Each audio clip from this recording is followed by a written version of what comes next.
I love it. At 85, Al Pacino no longer needs to protect the image of a legend. He no longer fears losing roles or pleasing anyone. And in that rare moment of disarming honesty, he admitted what Hollywood had whispered for decades. There are 7 actors he could never forgive. Not out of jealousy, not out of rivalry, but because each of them had touched the darkest part of him, the place where ego, fear, and loneliness never truly died. His voice, low and rough like smoke, carried the weight of years. Each name he spoke sounded less like an accusation and more like a late confession. They had once shared the same lights, the same dreams. The same applause now, they lived only as bitter echoes. They made me realize, Pacino said quietly, that sometimes hate is just what's left when friendship has already died. But the real mystery isn't those 7 names.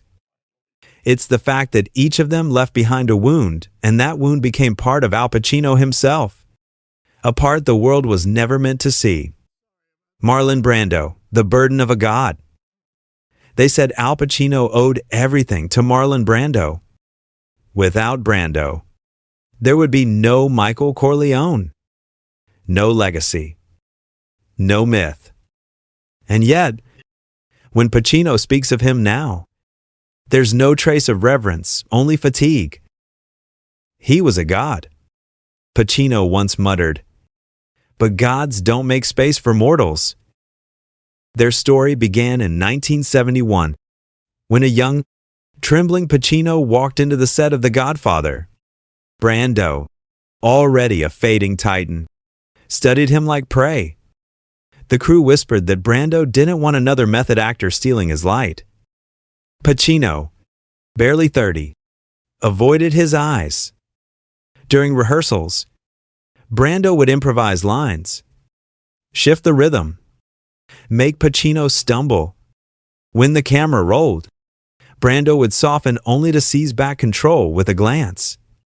It wasn't cruelty. It was dominance. Pacino learned early that admiration in Hollywood often meant submission.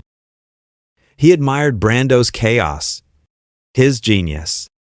But he hated the silence that came after every scene, the kind of silence where Brando's eyes said, "You'll never reach me." Years later, when Pacino won his own fame, journalists kept comparing him to the new Brando. The compliment felt like a curse. "I didn't want to be the new Brando," he said. "I wanted to be me, but Hollywood doesn't allow 2 gods at once." When Brando died in 2004, Pacino didn't attend the funeral. Reporters called it arrogance. Friends said it was grief. But those close to him knew better. Brando's death wasn't closure. It was the end of a lifelong shadow. Pacino spent days rewatching their scenes together, pausing each frame, seeing how Brando's stillness made him smaller. "He taught me everything," Pacino admitted once. "And for that, I hated him." There's a moment from The Godfather that haunts him still, the scene where Michael kisses his father's hand. Behind the lens, Pacino remembers Brando whispering, "Don't act. Just surrender." For years, he didn't understand. Now, he does. The surrender Brando demanded wasn't artistic, it was personal. It was a ritual of power. Brando needed to stay untouchable, Pacino needed to kneel. As decades passed, that resentment matured into something heavier, not rage, but exhaustion. Every interviewer who mentioned Brando reopened the wound. Every critic who compared them chained him again to the ghost he could never outshine. "They made him immortal," Pacino said in one rare interview. "And they made me his echo." Today, when he speaks of Brando, there's no venom, only resignation. He knows that hating Brando means hating the mirror that created him. The burden of a god isn't only carried by the god himself, but by those who must live beneath his shadow, in the quiet of his twilight years. Pacino once told a friend, "Maybe I didn't hate him. Maybe I hated how much I needed him." That line, simple and raw, reveals what no biography ever could, that sometimes hatred is just love that outlived its purpose. Dustin Hoffman, The Method War. If Marlon Brando was the unreachable god, Dustin Hoffman was the rival priest, the one who worshipped the same art but fought for a different scripture. Both men came from the same school of acting method, but where Hoffman treated it like science, Pacino treated it like faith. That difference would tear them apart. They met in New York in the late 60s, when Broadway still smelled of cigarette smoke and ambition. Hoffman was already the star of The Graduate. Loud, confident, analytical. Pacino, quieter, all nerves and emotion. The first time they performed in the same workshop, Hoffman interrupted his scene to correct Pacino's delivery. "You're feeling it too much," he said. "The audience should think, not you." Pacino said nothing, just walked out. From that moment, he decided he would never act to please another actor again. Hollywood in the 70s made them symbols of two opposing forces: Hoffman, the intellectual craftsman; Pacino, the emotional volcano. When Dog Day Afternoon and Kramer vs. Kramer were released just years apart, critics called them the two faces of American realism. But behind the praise was a bitter competition. Pacino once admitted, "I stopped watching his movies. They got under my skin." Their first direct clash came in 1989 at a charity event in Los Angeles. A journalist asked Hoffman, half jokingly, who he thought was the better actor. Hoffman smiled. "Al's brilliant when he doesn't overdo it." Pacino froze. The smile never reached his eyes. "And Dustin," he replied, "is perfect when he remembers to feel something." The room laughed, but the air had turned cold. From then on, every interview became a duel fought through subtleties. Hoffman would praise discipline. Pacino would praise instinct. Hoffman spoke of control. Pacino spoke of surrender. Two men trying to define truth, and in doing so, destroying the brotherhood that once existed between them. There's a story from the early 2000s, when they both auditioned privately for the same Shakespeare project. The director said Pacino's reading felt like fire, Hoffman's like ice. Neither got the part. The director later confessed he didn't want to choose between two tempests. Despite their differences, both shared something unspoken: fear. Fear of aging, of becoming irrelevant, of being surpassed by younger actors who no longer believed in the method. Hoffman once said in a roundtable, "Emotion is easy. Discipline is hard." Pacino, in another interview the same year, responded indirectly, "Discipline without emotion is death." They never mentioned each other's names, but everyone knew. The war hadn't ended, it had only gone underground. By the 2010 seconds, time had softened the edges. When Hoffman received a Lifetime Achievement Award, Pacino sent a private note, no cameras, no statement. The note read simply, "You made me better, even when I couldn't stand you." People who saw it said Hoffman smiled for the first time that night. The rivalry between Pacino and Hoffman was never about hate. In its pure form, it was about the unbearable closeness of two men chasing the same truth through different doors. And perhaps that's why the wound lasted so long. Because hate, in their world, was never the opposite of respect. It was its highest, most painful form. Robert De Niro, The Silent Rivalry. For most of the world, Al Pacino and Robert De Niro were two sides of the same coin, the ultimate icons of American cinema. forever linked by The Godfather Part 2 and Heat.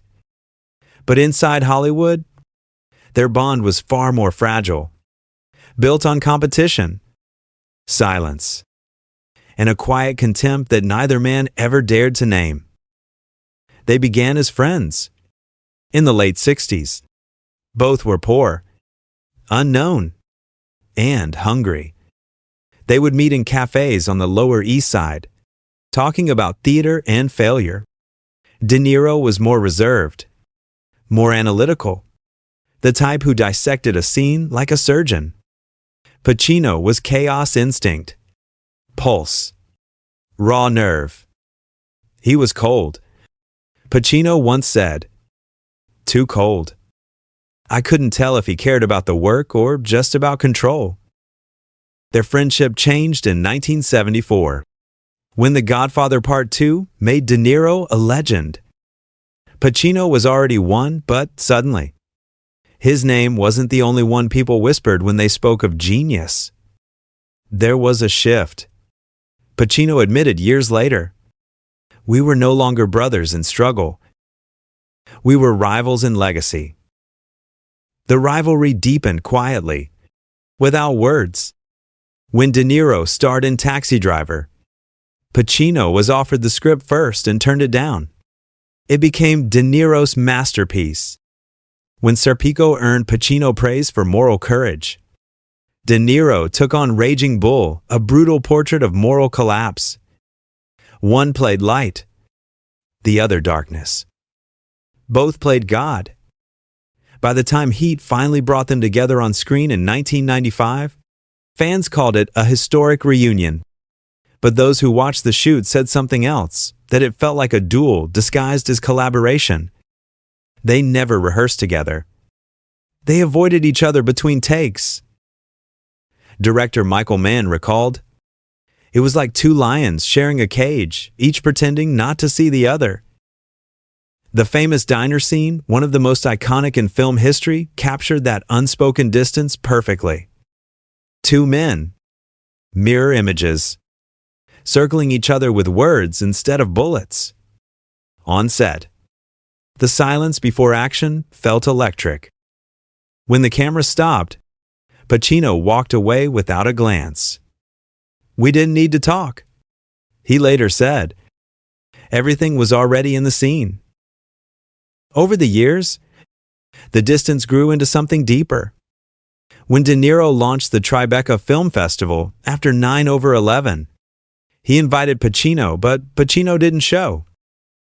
When Pacino was honored with the AFI Lifetime Award, De Niro sent a short video tribute, "There's no Al without me." It was meant as praise. Pacino took it as possession. "He thinks we're one story." Pacino said privately, "We're not. He's his own myth. I am mine." Their last collaboration, The Irishman, 2019, brought them back together in old age. The energy was colder now, the edges dulled by time. Yet even then, the tension lingered, not in anger, but in fatigue. "We've been compared all our lives," Pacino told a journalist. "Maybe that's the problem. Maybe comparison is just another form of war." They never fought publicly, never insulted each other. Their rivalry existed in glances, in pauses, in the unspoken knowledge that two kings can't share one throne. In the end, Pacino once whispered to a friend, "I never hated Bob. I hated that he reminded me how much of me was still trying to win." Jack Nicholson, The Clash of Chaos. When Al Pacino talks about Jack Nicholson, his tone changes. There's no affection, no nostalgia, only a smirk that hides something sharper. Jack was the storm, Pacino once said, and I was stupid enough to walk right into it. Their paths collided in the late 1970 seconds, when both were at the height of their powers. Pacino had Dog Day Afternoon and Serpico behind him. Nicholson had One Flew Over the Cuckoo's Nest in Chinatown. They were the twin emblems of Hollywood rebellion, two men who refused to act like stars, yet became the very definition of stardom. Studios dreamed of putting them in the same film. What they got instead was a battlefield. The tension began during early talks for The Departed, before Martin Scorsese cast Nicholson years later. Pacino was first approached for the role that eventually went to Jack, but negotiations fell apart after one meeting. Pacino walked out, reportedly muttering, "I don't do circuses." Nicholson, when told, laughed and said, "That's because he can't tame lions." The insult made its way back to Pacino, and something in him hardened. In interviews that followed, he stopped naming Nicholson as one of his peers. When asked about actors of his generation, he listed De Niro, Hoffman, and Hackman, but never Jack. "We're too similar," he said cryptically once. And that's not a compliment. What divided them wasn't technique, it was temperament. Pacino believed in control, shaping chaos into meaning. Nicholson believed in surrender, letting chaos lead the scene. On set, that difference was explosive. During a charity short film they both appeared in during the 1,980 seconds, Nicholson allegedly hijacked the camera mid-scene, improvising until Pacino froze. "You're not in the script." Pacino whispered, "That's the point." Nicholson shot back. The director cut the scene. The footage was never used. After that, they never worked together again. But Hollywood, obsessed with rivalries, kept fanning the flames. When Pacino played the devil in The Devil's Advocate, critics compared his performance to Nicholson's in The Shining. Pacino hated it. "They want me to play madness like him," he said. "But his madness is showmanship. Mine is silence." Yet, under all that resentment, there was a grudging respect. In 1997, at a private party after the Oscars, they ran into each other again. Nicholson, whiskey in hand, grinned and said, "You still think too much." ADL. Pacino stared back and answered, "And you still don't think at all." They both laughed, but neither forgot. Years later, when asked if there was any actor he truly feared sharing a scene with, Pacino paused. "Jack," he said, "because you never know what hell burn you, the scene, or himself." Behind the bravado, what Pacino feared was chaos itself, the loss of control that Nicholson seemed to live for. He envied it, even hated it, because it reminded him of the part of himself had spent a lifetime trying to discipline. "Jack's wild," he told a friend once. "I'm just pretending not to be." That's the cruel symmetry of their story. Two men chasing freedom, each despising the other for finding it first. Sean Penn, the young wolf. By the time Sean Penn arrived in Hollywood, Al Pacino was already legend. The younger man grew up idolizing him, copying his posture, his delivery, even the way he paused between lines. But admiration in Hollywood is never innocent. It always turns into competition. "He reminded me of myself," Pacino once said, "and that's what made me hate him." Their first encounter came in 1983 at a private screening in New York. Penn, then a brash 23-year-old, approached Pacino and said, "You made me want to act." Pacino smiled politely, already sensing danger. "Be careful what you want," he replied. Within a few years, Penn's raw, violent energy in Bad Boys and at close range made critics call him the new Pacino. It was the one title Pacino couldn't stand. They finally met on set in the early 1990 seconds during rehearsals for Carlito's Way. Pacino was the seasoned professional, Penn, the insurgent. From day one, the tension was visible.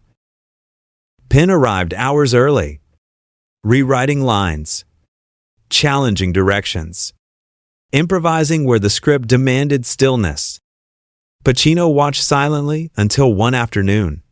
After Penn interrupted his monologue, he snapped, "You're not acting. You're competing."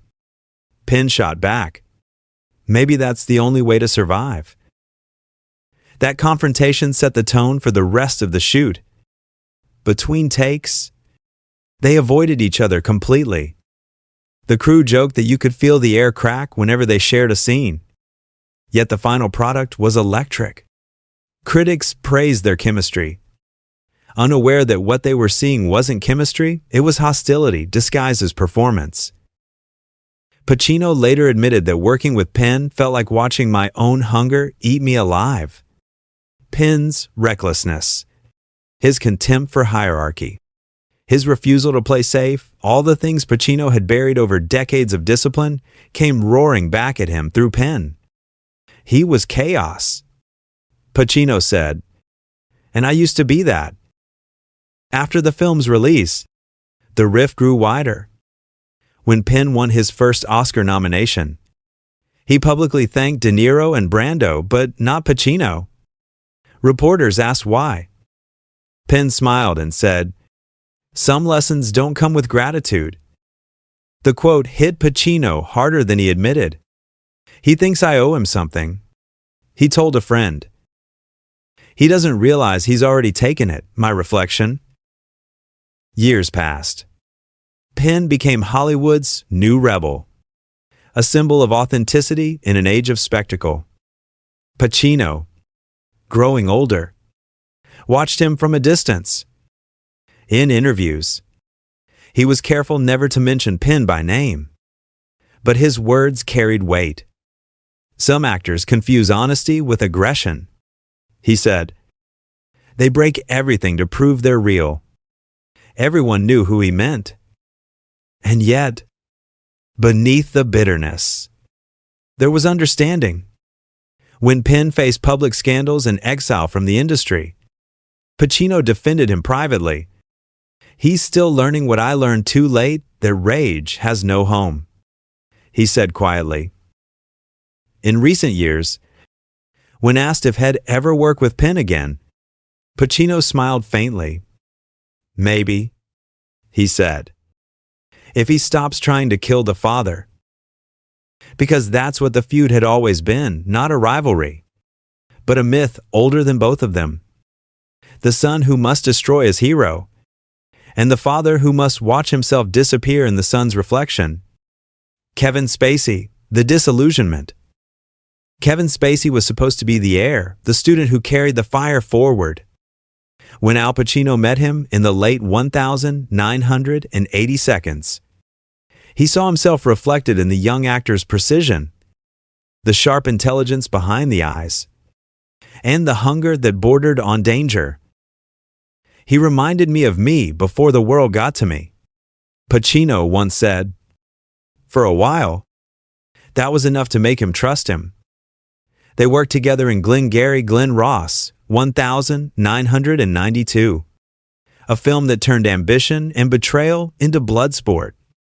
On set, Spacey called Pacino the master, shadowing him between takes, watching how he built emotion in silence.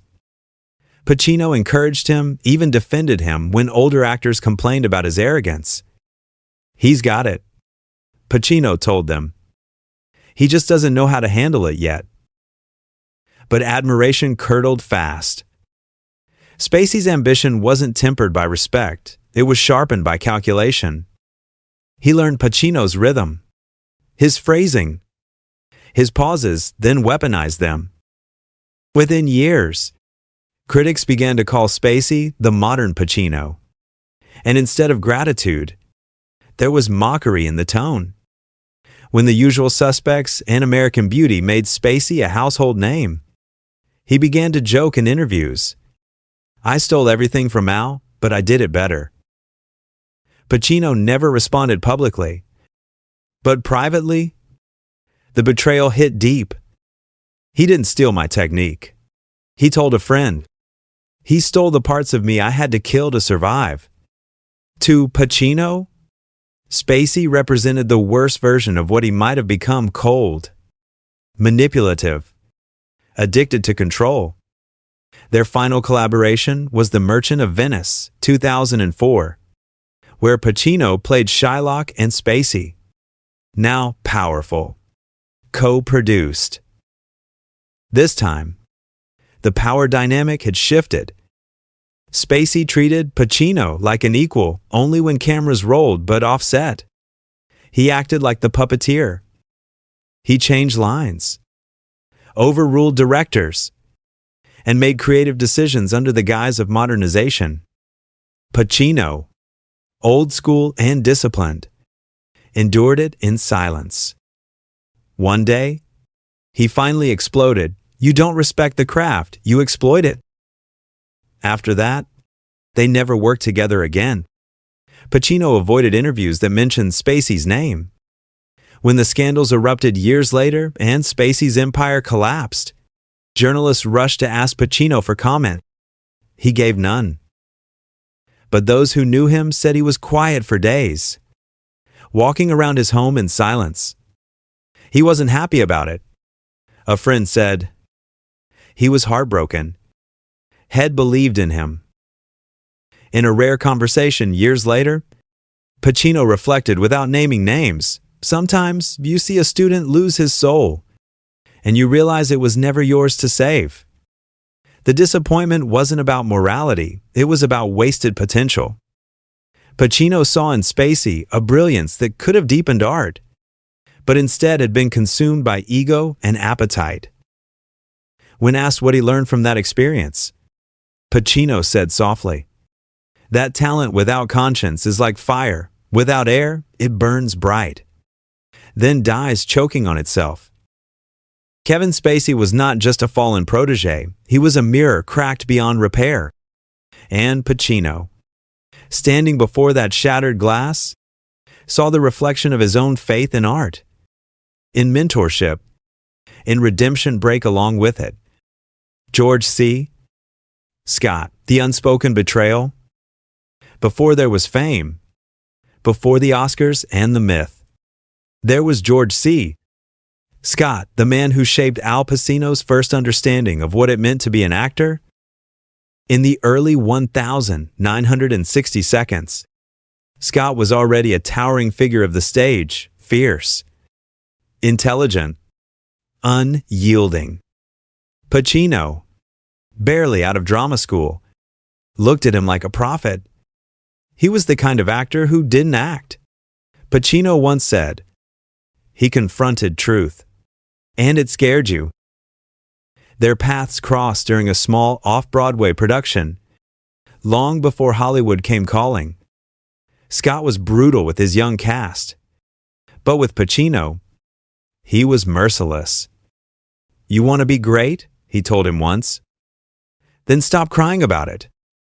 Pacino admired him, feared him, and silently vowed to earn his respect. For years, he called Scott the teacher I never had. But admiration would turn into bitterness when both reached Hollywood. By the time Patton made Scott a legend, Pacino was still climbing, struggling through the panic in Needle Park. When they met again at an industry dinner, Pacino approached to congratulate him. Scott, half drunk, reportedly smirked and said, "Kid, you're still pretending." The words hit like a blade. Pacino never forgot them. "He looked at me like I was a fraud," Pacino recalled decades later. "And maybe that's when I started to believe I was." The wound deepened years later when Pacino won his first Oscar nomination for The Godfather. Scott publicly criticized the Academy for celebrating what he called romanticized corruption. When a journalist asked if had seen Pacino's performance, Scott replied, I don't need to. I know his type. Pacino said nothing. But that night, he told a friend, he's the man who taught me truth and then denied I ever found it. Their unspoken rivalry lasted a lifetime. When Scent of a Woman finally earned Pacino his long overdue Oscar, Scott had already vanished into bitterness, refusing awards, railing against the industry. Reporters tried to get Pacino to respond to Scott's public rejection of Hollywood. He only said, George was right, but he was too angry to survive being right. What Pacino never admitted was that he carried Scott's voice inside him for decades. Every time he felt imposter syndrome, every time he questioned his own greatness, it was Scott's ghost whispering, "You're still pretending."